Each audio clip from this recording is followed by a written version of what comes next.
Hello and welcome to this webinar on time bars in construction contracts, a roundup for lawyers and construction professionals. This session will offer an overview of the law on time bars as well as some practical tips.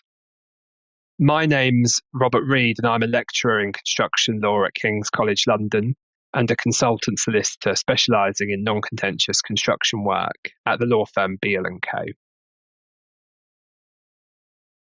Construction contracts frequently contain clauses which set a time frame in which a contractor is required to make any claim it has for additional time or money under the contract.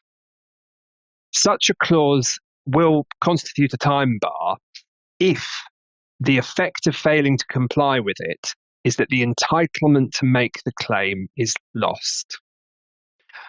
Whether such a clause will have such an effect will depend on whether the courts consider it to be a condition precedent and whether or not it's upheld by the applicable law. On the other hand, if the wording is merely an obligation to notify a claim within a certain period of time, then whilst the failure to comply with such a clause will constitute a breach of contract and usually entitle the other party to damages, it won't prevent the claiming party from making that claim.